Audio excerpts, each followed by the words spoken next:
चले साहब। दोस्तों, एक मैं दूसरा पहलू मणिपुर के विषय में, प्लीज लेट अस स्टार्ट। दोस्तों, अब शुरू करें कि नहीं? दोस्तों, मैं एक थोड़ा भिन्न पहलू ले रहा हूं मणिपुर के विषय में दोस्तों, और कुछ प्रश्न पूछ रहा हूं मैं दूसरा पहलू और मणिपुर के विषय में से। लेकिन मैं अपनी बात शुरू करना चाहता हूं ये कह के कि लड़ रहे हैं समुदाय, शुरू करें कि नहीं? लगी है आग मणिपुर में। मैं एक थोड़ा भिन्न पहलू ले रहा हूं भाजपा के में दोस्तों, और कुछ प्रश्न पूछ रहा हूं दूसरा पहलू और मणिपुर के विषय में से। लेकिन मैं अपनी बात शुरू करना चाहता हूं प्रश्नों से कि संबंधित लड़ रहे हैं समुदाय, शुरू करें कि नहीं? क्योंकि लगी है आग मणिपुर में। एक चल रहा है भिन्न पहलू ले रहा हूं भाजपा के में दोस्तों, और कुछ प्रश्न पूछ रहा हूं दूसरा पहलू और मणिपुर के विषय में से। लेकिन मैं अपनी बात शुरू करना चाहता हूं प्रश्नों से कि संबंधित लड़ रहे हैं समुदाय, शुरू करें कि नहीं? ये राज्य लड़ रहे हैं आग मणिपुर में। एक चल रहा है भिन्न पहलू ले रहा हूं। निर्णय क्यों राज्य पर छोड़ा? केंद्र ने क्यों नहीं बनाया कानून?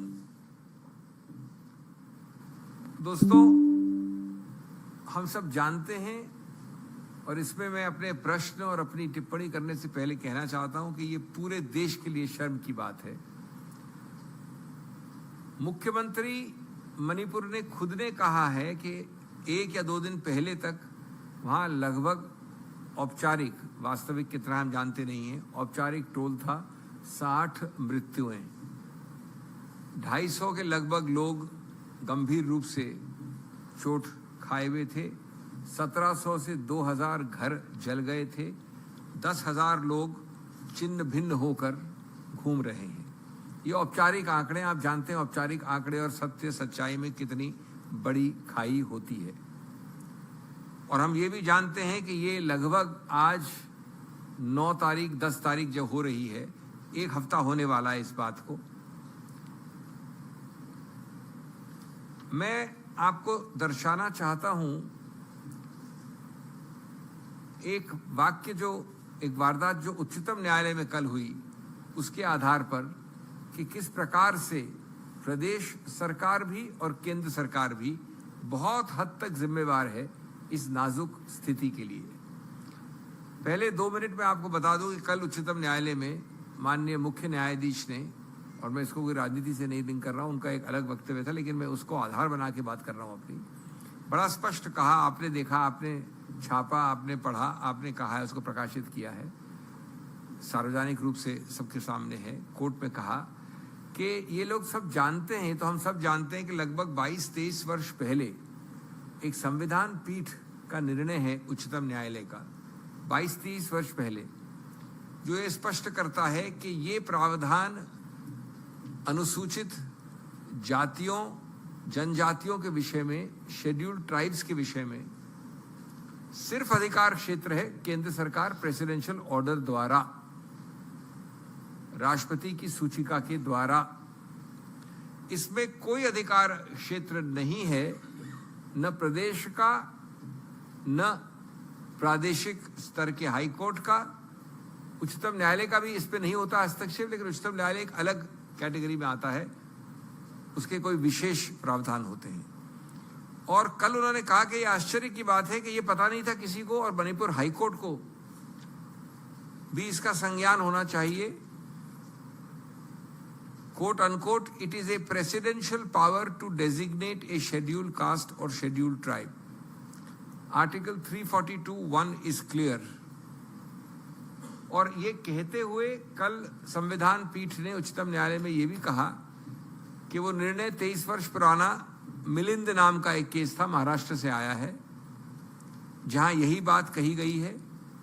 और उसके बाद यही मुख्य न्यायाधीश माननीय न्यायमूर्ति चंद्रचूड़ साहब ने 2017 के एक भिन्न निर्णय में भी यही बात कही है। इस सब का जिक्र हुआ कल। तो दोस्तों, मैं आपसे बड़ा स्पष्ट सीधा 2-3 प्रश्न आपके जरिए करना चाहता हूं।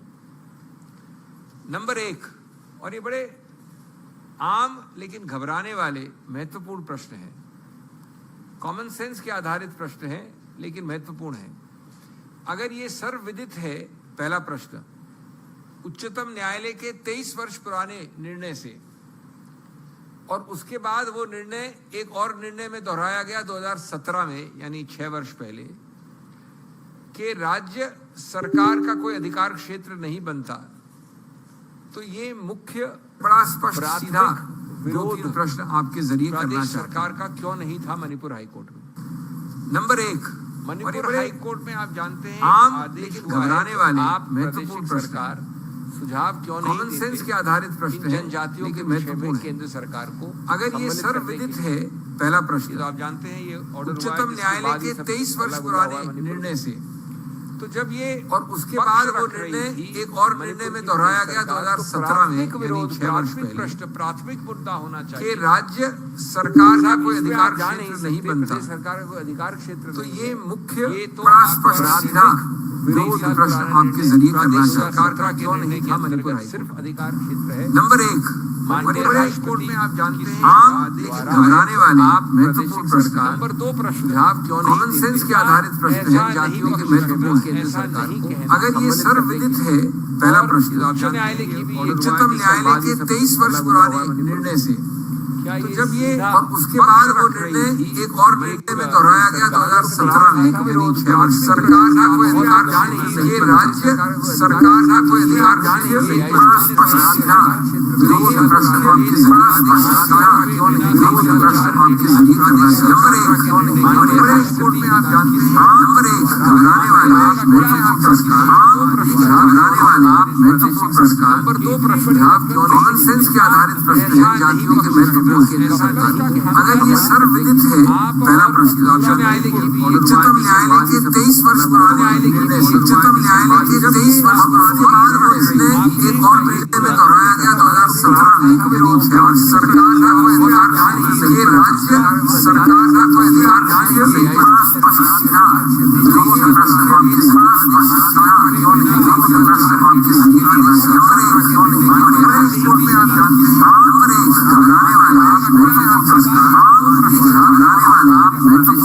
नंबर 2 प्रश्न, कॉमन सेंस के आधारित प्रश्न है, जातियों के महत्वपूर्ण केंद्र सरकार, अगर ये सर्वविदित है, पहला प्रश्न, उच्चतम न्यायालय के 23 वर्ष पुराने निर्णय से, उच्चतम न्यायालय के 23 वर्ष पुराने निर्णय एक और निर्णय में दोहराया गया 2017 में, और सरकार का कोई अधिकार नहीं, ये राज्य सरकार का कोई अधिकार नहीं,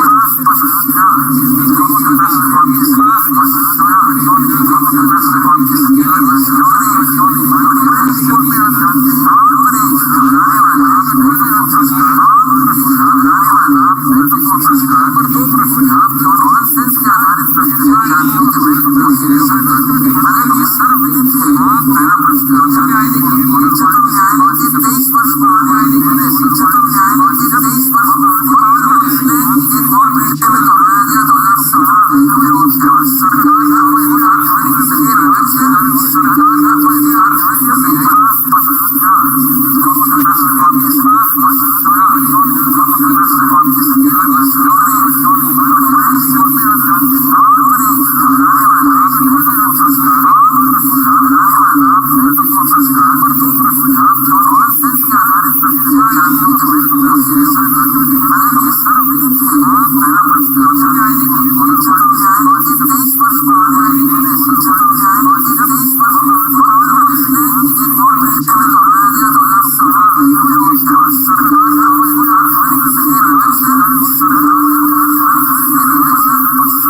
budget and more importantly the winter session last year.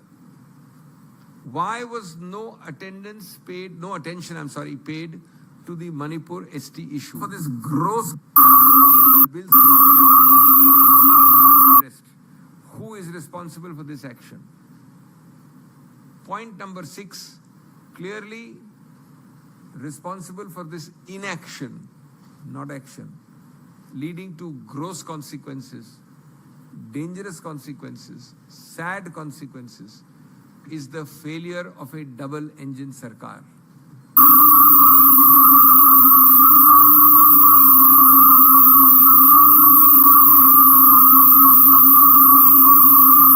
Why was none of the rich be it the and budget diverse and more importantly the winter session last year?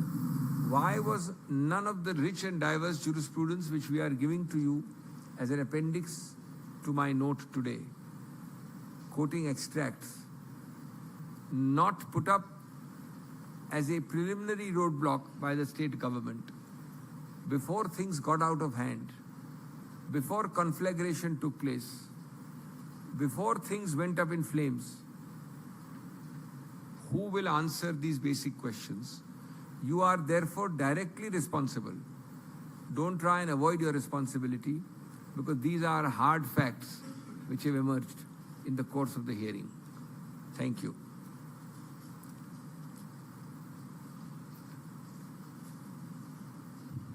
Questions, please. Anything on this topic?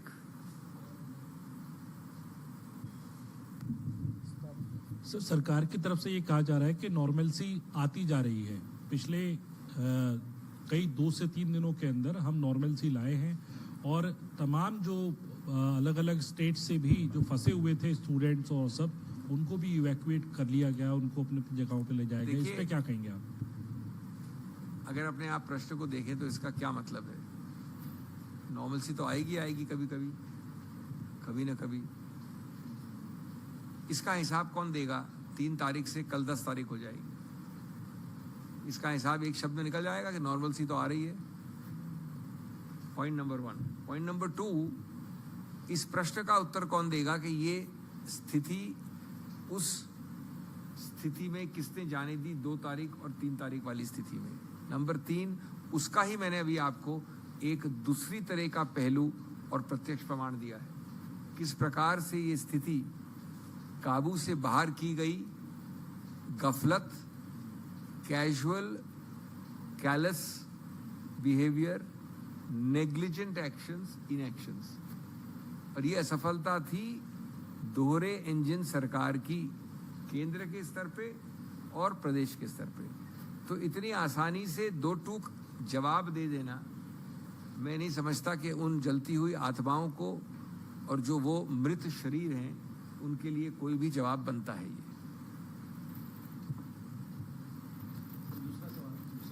ये इसको खत्म कर लेंगे। Let us finish this.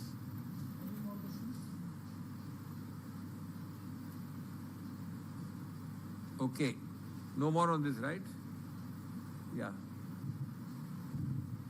Sir, Rajasthan में जिस तरह से जो बयानबाजी चल रही है मुख्यमंत्री और सचिन पायलट के बीच में, उस पर पार्टी का क्या स्टैंड है सर? क्योंकि पहले भी नोटिस दिया गया, पहले बताया गया था। मैं अभी जब यहाँ आया हूँ उसके कुछ समय पहले मैं अवगत हुआ हूँ कुछ वक्तव्यों के विषय में।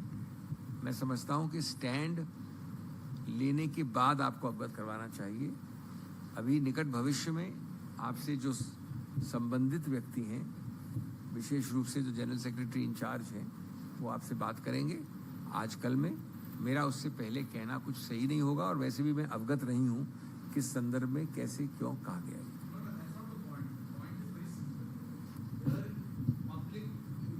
Dirty linen is being washed in public. There is a crisis of sorts. You all have been trying to detect it. One day you have Kamalnath, one day you will have KC Venugopal, and this is not. Mr. Gehlot is neither knows same, neither is Sachin Parekh. Ultimately, tomorrow is. We are waiting for the Prabhu question, Prabhu. We are not waiting for your comment. Question. Question is simple. Are you going to take any action against Sachin Parekh and Ashok Gehlot? Exactly the question asked earlier, but in English. Answer is the same, but in English. The answer is that what stand we take, what we do, what we say will be decided and you will know of it within today and tomorrow. 24 hours is not a long time. Please have patience and don't jump to conclusions. We are now talking of a statement which happened a short while ago. You will be made aware of it. I have talked and I will be.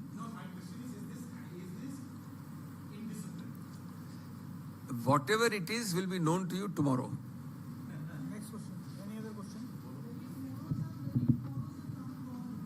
No, you've always got a response. You've always got a response. But no instant coffee. No instant coffee you have not got, but you got coffee. Abhishek, 25th September से अब तक is not instant coffee. नहीं. And if your general secretary organization says 2 दिन में हो जाएगा, जो भी होगा, and you have not even taken action against those 3 guys who have been named in the report. पिछली बार जब आपने प्रश्न पूछा था, पूरा औपचारिक विस्तृत वक्तव्य आया था रंधावा साहब का. आप ये नहीं बोली कि आपको कुछ नहीं मिला था. बड़ा विस्तृत आया था और आपको जो जो कहना था बताया गया था. सर, कर्नाटक में चुनाव प्रचार खत्म होने के बाद प्रधानमंत्री का एक वीडियो संदेश जारी हुआ है, एक चिट्ठी जारी हुई है. इसको आप लोग कैसे देखते हैं? क्या ये you always got a response. You always got a response. But no instant coffee. No instant coffee you have not got, but you got coffee. माननीय प्रधानमंत्री और उनसे नीचे चलते हुए बीजेपी का हर कार्यकर्ता इस सत्य से अवगत है. जैसे सूरज निकलता है पूर्व में, उतना ही अवगत है. Writing on the wall is known to them. They know they are losing. They know we are forming the government. They know that there is going to be abject loss. Everything you hear and say are signs of desperation, are signs of internal acknowledgement and some degree of face saving. And you can take it that these words of mine will be proved valid and true. Hardly 3-4 days are left. So please believe me when I say all this is shadow boxing. मैं देखिए अब MCC के उल्लंघन के बारे में बात करना मैंने कम कर दिया है. आपको ये पूछना चाहिए कि एमसीसी के उल्लंघन में आरोपित व्यक्ति कौन है. अगर एमसीसी के उल्लंघन में आरोपित व्यक्ति माननीय प्रधानमंत्री है तो उससे बात भी नहीं करनी चाहिए. क्या फायदा? ना नोटिस जारी होगा. अगर हम डेलीगेशन लेके जाएंगे तो लंबित रहेगा. एक्शन तो होने वाला नहीं है. तो इसलिए हाँ, you tell me what should we do with the Election Commission of India. I would be very happy. You see, I would be very happy because I share your sentiments. Something must be done, but something cannot be done with constitutional institutions who are the ones who have to do that something.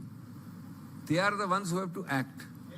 We have gone, I have led delegations more than once in the recent past. Let me be very clear. 3 days ago, माननीय प्रधानमंत्री तो उससे बात भी नहीं करनी. Representation under my name जारी होगा. अगर हम डेलीगेशन लेके जाएंगे तो लंबित रहेगा. एक्शन तो होने वाला नहीं है. If there, I have no hesitation in saying that. If there is a more grosser form of a non. You tell me what should we do with the Election Commission of India. I would be very happy. Unfortunately, by as high and as respected an institution as a constitutional institution, there cannot be found except in those pages. And therefore, ultimately, you can notify, you can jog, you can alert, you can criticize. Nobody can put somebody's hand in somebody's mouth and get a result. But I think it is a sad state where such one-sided systems are functioning in the heat of the election, completely one-sided. And I think it is very important for this hallowed institution to restore its status by taking concrete action on a level basis, on a non-uneven basis. Sir, मेरा सवाल ये है कि सोनिया जी के एक वक्तव्य को लेकर जो ट्वीट हुआ कांग्रेस पार्टी से, जिसमें सॉवरेनिटी और इंटीग्रिटी की बात की गई, इसको प्रधानमंत्री ने मुद्दा बनाया और उसके बाद डेलीगेशन गया बीजेपी का और इलेक्शन कमीशन ने नोटिस भी दिया है कांग्रेस अध्यक्ष को भी और सोनिया जी को. मैंने यही कल ट्वीट किया है जनाब. मैंने कहा है और मैंने जो पिछला प्रश्न का उत्तर दिया, जब कोई बीजेपी का आरोप हुआ है तो नोटिस तुरंत और अधिकतर मामलों में एक्शन भी तुरंत. जब हमारा आरोप हुआ है किसी भी महत्वपूर्ण मुद्दे में तो हमको बहुत अच्छे से, बहुत स्वागत पूर्वक चाय और कॉफी पिलाई गई है. लेकिन वो जो एक्शन की आप बात कर रहे हैं हमको अभी तक नहीं मिला है। हमको चाय और कॉफी में कोई इंटरेस्ट नहीं है। नंबर 2, मैं बड़ा स्पष्ट करना चाहता हूं कि इस देश में चुनाव आयोग भी भूल गया है और आरोप लगाने वाले भी भूल गए हैं कि मानव अधिकार के पार्ट 3 के अंतर्गत अनुच्छेद 19(1)(a) है। वो एक संवैधानिक मानव अधिकार है, मेरा, आपका, प्रेस का, सबका स्वतंत्र बोलने का, और उसकी चरम सीमा होती है गणतांत्रिक चुनाव के वक्त। अगर चुनाव के वक्त आपको लगता है आपत्तिजनक एक वाक्य कि कांग्रेस भरसक प्रयत्न करेगी कर्नाटक की अक्षुण्णता, उसका सौरभ, उसका स्वाभिमान बचाने की, वो आपत्तिजनक किस कसौटी पे हो सकता है मुझे आज तक समझ नहीं आया। मेरे को भी कुछ जानकारी है कानून की, मुझको भी थोड़ी बहुत जानकारी है इन शब्दों की।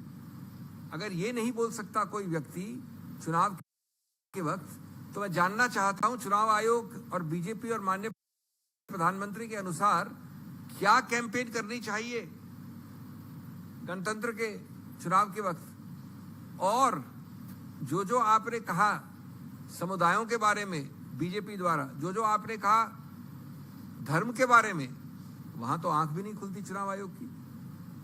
लेकिन पूर्व अध्यक्षा कांग्रेस की अगर ऐसा वक्तव्य देते हैं और उसके लिए आप कर रहे हैं, तो मुझे तो उसकी याद आती है अंग्रेजी कहने की, टिल्टिंग एट विंडमिल्स। लगता है आपके पास काम नहीं है, आप काम जो कर रहे हैं टिल्टिंग एट विंडमिल्स वाला काम कर रहे हैं। दुर्भाग्य है, मैंने कुछ शब्द ऐसे इस्तेमाल किए हैं क्योंकि हम समझते हैं कि ये स्थिति अत्यंत दुर्भाग्यपूर्ण है।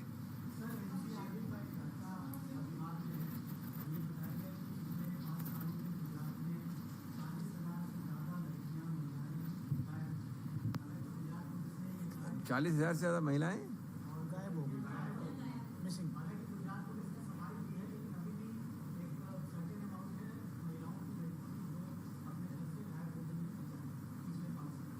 देखिए, मैं इसमें इस वक्त पढ़ना नहीं चाहता क्योंकि पूरे संज्ञान नहीं है तथ्य, बट मैं ये ज़रूर कहूँगा दुर्भाग्य की बात है इस देश की कि हर जगह इस प्रकार की गुजरात से, बिहार से, केरला से अखिल भारतीय स्तर पे फाइलें निकल रही हैं। अगर इनका उद्देश्य, जो कि हमें बड़ा स्पष्ट लगता है, विभाजन करने का है, भड़काने का है, समुदायों के बारे में बात करने का है, तो आप ऐसे चीज़ें हर प्रदेश के विषय में बना सकते हैं। कुछ प्रदेश जो समतल ज़मीन रखना चाहते हैं वो उसको कॉम्बैट करेंगे, कुछ उसको प्रोत्साहित करेंगे। उत्तर प्रदेश में हमने देखा है अभी टैक्स फ्री हुआ है, लेकिन ये आप नहीं देख रहे हैं कि अखिल भारतीय स्तर पे देश को क्या हो रहा है। ये नहीं देख रहे हैं कि किस प्रकार से आप एक विभाजन की राजनीति, अपनी सस्ती राजनीतिक रोटियां पकाने के लिए जो कर रहे हैं, उसका क्या परिणाम है। और मैं समझता हूँ हर सही सोच वाले पब्लिक लाइफ के व्यक्ति को वो सोचना चाहिए, बीजेपी सिर्फ सस्ती राजनीतिक रोटियों के विषय में ये करती है। As a senior and seasoned leader from Rajasthan, how do you look at Ashok Gehlot's statement that Vasundhara Raje helped him, to save his government? Now, they have been considered the best of friends.